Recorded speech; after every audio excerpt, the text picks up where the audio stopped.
आज सबसे पहले चुनावी सीजन का पाला बदलकर पॉलिटिक्स का परीक्षण किया जाएगा। लोकसभा चुनाव का टाइम टेबल आ चुका है, आप सब जानते हैं। 2 दिन बाद नामांकन भी शुरू हो जाएंगे, लेकिन पार्टी और गठबंधन की अदला बदली जारी है। हर नेता, हर पार्टी अपना नफा नुकसान देखकर पोजीशन तलाश रहे हैं। दिल्ली में राजनीति की एक दुर्लभ तस्वीर सामने आई। अपनी ठसक के लिए चर्चित राज ठाकरे आज मुंबई से दिल्ली पहुंच गए। साथ में अपने बेटे अमित ठाकरे को भी लेकर आए थे। 5 तारा होटल में रुके बीजेपी के छोटे नेता वहां मिलने भी पहुंचे उनसे, लेकिन अमित शाह से मिलने के लिए राज ठाकरे को खुद चलकर शाह के पास आना पड़ा। राज ठाकरे ने केंद्रीय गृह मंत्री अमित शाह को पीले फूलों का गुलदस्ता दिया। इस ऐतिहासिक मुलाकात का निचोड़ यह है कि महाराष्ट्र नवनिर्माण सेना भी अब एनडीए के साथ आने वाली है, क्योंकि बीजेपी और मनसे दोनों को एक दूसरे की जरूरत है। जरूरत की वजह क्या है, यह आपको समझाएंगे हमारे संवाददाता मृत्युंजय सिंह। महाराष्ट्र में मनसे का सिर्फ एक विधायक है, लेकिन राज ठाकरे के पास वोट बैंक कितना है?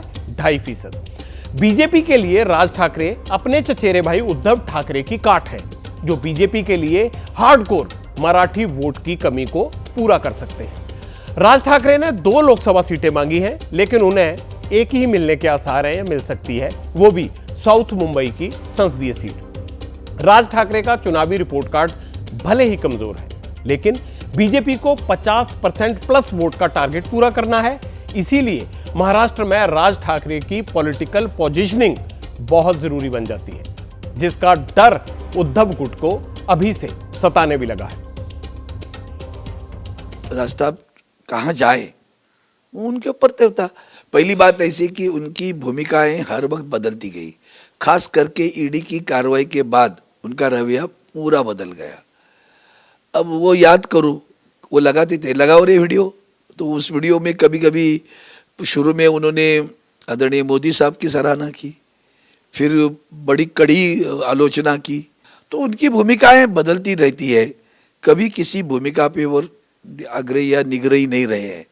अब रही बात, ये महाराष्ट्र स्वाभिमान से जाना जाता है और भारतीय जनता पार्टी का अलग उद्दिष्ट है। उनका उद्दिष्ट है मराठी मतदाताओं में विभाजन हो जाए, और उसके लिए वो चाहते हैं कि बार बार कोई नहीं, इसलिए उन्होंने उनके कुछ जो विधायक है उनके नाम कुछ घोषित नहीं किया था, लेकिन वो काम पे लगे थे, तो वो भी तो मराठी थे, तो चाह तो देखा लोग उनके खिलाफ, लोग गुस्सा है बहुत उनके बारे में। अभी उनकी हालत ऐसी है कि क्या करे। वैसे डर तो शिंदे की सेना में भी है। इधर राज ठाकरे दिल्ली पहुंचे, उधर मुंबई में शिवसेना शिंदे के 13 सांसद एकनाथ के साथ मिलकर उनके घर पहुंच गए।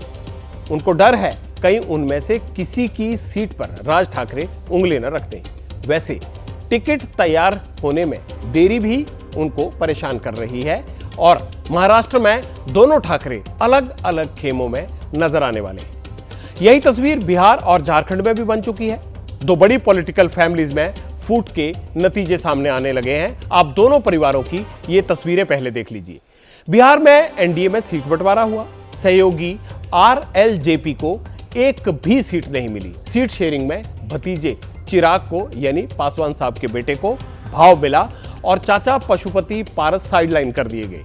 चाचा केंद्र की कैबिनेट में अब तक मंत्री थे। केंद्रीय मंत्री पशुपतनाथ पारस ने नाराज होकर पद छोड़ दिया। अब पारस की पार्टी एनडीए भी छोड़ सकते हैं। बिहार में महागठबंधन के पशुपतिनाथ पारस को दरवाजे खोल दिए हैं, यानी आरजेडी की तरफ। दूसरी तरफ एक तस्वीर आप देखेंगे झारखंड सरकार के संरक्षक सोरेन परिवार की बड़ी बहू की है, जो पार्टी की विधायक हैं, और राम उनका जो है वो बड़ा उस वक्त आया था जब हेमंत सोरेन के साथ ईडी की दिक्कत हुई थी। सीता सोरेन आज जेएमएम छोड़कर बीजेपी में शामिल हो गई। परिवार पर ही साजिश का आरोप लगाया। पारस कह रहे हैं कि एनडीए में व्यक्तिगत अपमान हुआ, और सीता कह रही हैं कि पार्टी में सम्मान नहीं हुआ।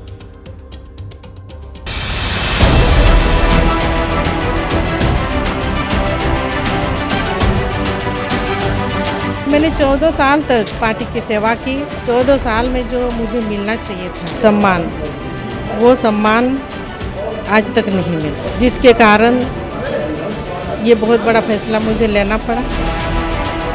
बहन सीता सोरेन जी का स्वागत करता हूं और भारतीय जनता पार्टी में झारखंड के हमारी पूरी टीम के साथ आगे चलकर आदिवासी हित के कार्यक्रमों में पूरी शक्ति लगाएगी और आदिवासियों के विकास में अपना योगदान देगी, ये मुझे विश्वास है।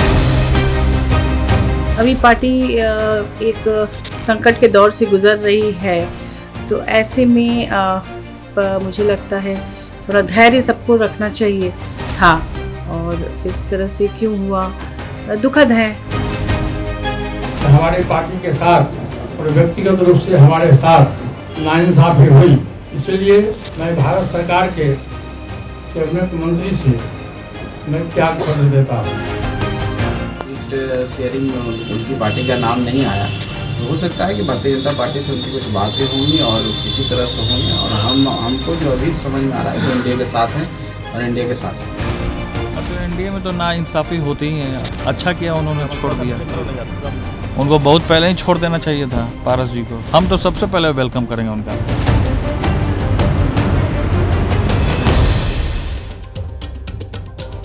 इलेक्शन की तारीखें घोषित होने से पहले ही नेताओं में नई पार्टियों के सिलेक्शन की होड़ लग जाती है। अब मैं आपको कुछ और ऐसे आंकड़े दिखाऊंगा जो आपको रणछोड़ दास और पाला बदल की गंभीरता को सामने लाएंगे। करीब 2 महीने से कांग्रेस में 25 बड़े नेता बीजेपी में चले गए। बीजेपी के 3 बड़े नेता कांग्रेस में आ गए। कांग्रेस छोड़कर बीजेपी में आने वाले नेताओं की भीड़ देखकर बीजेपी के नेता अति उत्साहित हैं। वो ऐसे बयान दे रहे हैं जो लोकतंत्र के लिए सही नहीं है। असम के मुख्यमंत्री हेमंता बिस्वा शर्मा ने थोड़ी देर पहले एक बयान दिया है जिसमें वो कांग्रेस की कमजोरी को अपनी जीत का नैरेटिव बना रहे हैं। वो मजाक में कही जाने वाली बात को ही दोहरा रहे हैं कि वोट कहीं करो आएगा बीजेपी के ही पास। नैरेटिव के निर्माण को आप भी देख लीजिए। ভোট দি লাভ নাই, কারণ কংগ্রেসত যোন জিকিব এটা আকৌ বিজেপি জয়েন কৰি দিব। অন্য হয়, গতিকে কি লাভ হ'ব কি ভোট দি? नेता पार्टी बदल रहे हैं, पार्टियां गठबंधन बदल रही हैं, पॉलिटिकल पिक्चर तेजी से बदल रही है। नए साथियों के आने से वोट का समीकरण कैसे बदल रहा है ये समझाएंगे आपको। लेकिन पहले ये जान लीजिए कि उठापटक के बीच प्रधानमंत्री मोदी दक्षिण भारत में शांति से क्या कर रहे हैं। नरेंद्र मोदी पिछले 15 मार्च से दक्षिण भारत के दौरे पर हैं। आज भी तमिलनाडु के सलेम में चुनावी सभा को संबोधित किया, केरल के पलक्कड़म में रोड शो किया। मैं आपके सामने कुछ आंकड़े दिखाने जा रहा हूं जिसे देखकर आपको अंदाजा हो जाएगा कि नरेंद्र मोदी तमिलनाडु में कितनी ताकत लगा रहे हैं। मोदी के 400 पार नारे को जमीन पर उतारने के लिए बीजेपी ने तमिलनाडु में फुल प्रूफ तैयारी कर ली है। तमिलनाडु में पूर्व केंद्रीय मंत्री अंबुमणि रामदास की पार्टी पीएमके, टीटीवी दिनाकरन की पार्टी एएमएमके और तमिल मनीला कांग्रेस जैसे छोटे छोटे दल एनडीए का हिस्सा बन चुके हैं। इसके अलावा एक और दल एआईएसएमके का बीजेपी में विलय होना लगभग पक्का माना जा रहा है और एआईएडीएमके से निष्कासित पूर्व सीएम ओ पनीरसेल्वम बीजेपी से चुनाव लड़ सकते हैं। यानी दक्षिण में एनडीए का कुंडवा और बीजेपी के लिए जमीनी तैयारी दोनों हो चुके हैं। इंडी अलायंस ने खुलेआम घोषणा की है कि हिंदू धर्म की जिस शक्ति में आस्था होती है उन्हें इस शक्ति का विनाश करना है। अलायंस वाले लोग बार बार जानबूझकर हिंदू धर्म का अपमान करते हैं। हिंदू धर्म के खिलाफ इनका हर बयान बहुत सोचा समझा हुआ होता है। किसी और धर्म के खिलाफ इनकी जुबान से एक शब्द नहीं निकलता, लेकिन हिंदू धर्म को गाली देने में ये एक सेकंड नहीं लगाते। बीजेपी किसी भी दल और व्यक्ति को एनडीए में जोड़ रही है। इसके पीछे असली वजह क्या है? उस दल और उस व्यक्ति का वोट बैंक, यही वजह है। ज्यादातर जाति आधारित दोस्ती हो रही है। कैसे इसे तमिलनाडु के गठबंधन से आप ठीक से समझ जाएंगे। पीएम के नेता अंबुमणि रामदास बनियार जाति के आते हैं। तमिलनाडु में बनियार जाति का वोट बैंक 15% है। के अन्नामलाई तमिलनाडु बीजेपी के अध्यक्ष हैं, गोंडर जाति से आते हैं। उनके 12% वोट है वहां पर। पूर्व प्रदेश अध्यक्ष टी सुंदराराजन नडार, उनकी नडार जाति है। इसका वोट शेयर कितना है वहां पर? करीब 8% है। सुंदरराजन ने कल ही तेलंगाना के राज्यपाल पद से इस्तीफा दिया है, फिर से राजनीति में सक्रिय हो गई है। टीटीवी दिनाकरण और पूर्व सीएम ओ पनीरसेल्वम दोनों थेवर जाति से आते हैं। उनका वोट शेयर कितना है वहां पर? 10% है। इन चारों जातियों का वोट बैंक मिला दें तो कितना बनता है? 45% बनता है।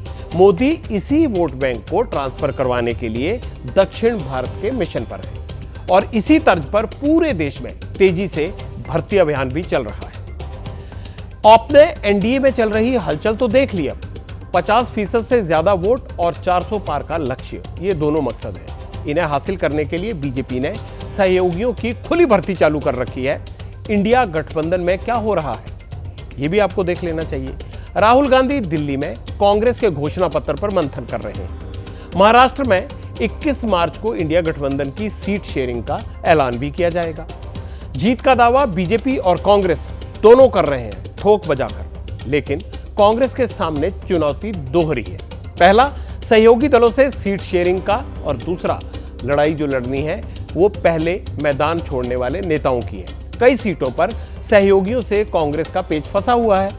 जो सीटें फाइनल हो चुकी हैं उन पर कांग्रेस के प्रत्याशी पैर पीछे खींच रहे हैं। बढ़ती उम्र और खराब तबीयत के चलते सोनिया गांधी यूपी के परिवार की पुश्तैनी सीट जो है उनकी रायबरेली, उसको छोड़कर राज्यसभा जा चुकी हैं खुद। मल्लिकार्जुन खड़गे राष्ट्रीय अध्यक्ष हैं, वो भी चुनाव नहीं लड़ रहे। वजह बताई गई है बढ़ती उम्र और प्रचार की जिम्मेदारी। नवजोत सिंह सिद्धू की पत्नी नवजोत कौर की तबीयत खराब है, इसीलिए वो अमृतसर से चुनाव नहीं लड़ रहे हैं। दिग्विजय सिंह के राज्यसभा का कार्यकाल बचा हुआ है, इसीलिए वो भी चुनाव नहीं लड़ रहे हैं। राजस्थान में भंवर जितेंद्र सिंह ने संगठन का काम गिनाकर खुद किनारा कर लिया चुनाव से। गुजरात में राष्ट्रीय प्रवक्ता रोहन गुप्ता को अहमदाबाद की सीट से चुनाव लड़ने के लिए कहा गया था, टिकट भी दे दिया, लेकिन पिता की खराब तबीयत होने के चलते वो भी चुनाव नहीं लड़ रहे हैं। हिमाचल में प्रदेश अध्यक्ष प्रतिभा सिंह चुनाव लड़ने पर क्या कह रही हैं, इसे भी सुन लीजिए।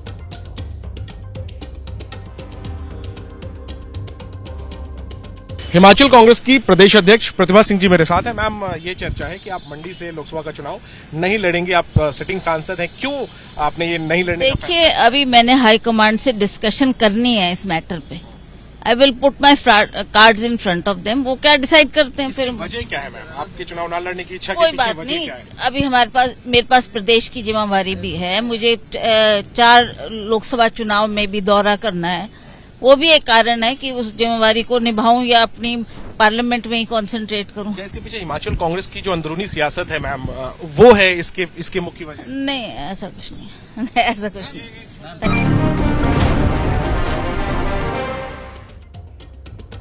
चुनाव से पहले दल बदलने वाले नेता सुविधा की राजनीति करते हैं। वोटर इन पर विश्वास करके जुड़ता है, लेकिन ये पदल बदल लेते हैं और चुनाव से पहले या बाद में पार्टी का गठबंधन बदलना नैतिक नहीं माना जाता, लेकिन फिर भी जीत की गारंटी जरूर बन जाता है। बीजेपी इस पॉलिटिकल माइग्रेशन को जीत के हथियार के तौर पर इस्तेमाल कर रही है। इससे वोट बैंक और उसका प्रतिशत जो है वो भी बढ़ता है और जिताऊ प्रत्याशी भी मिल जाता है।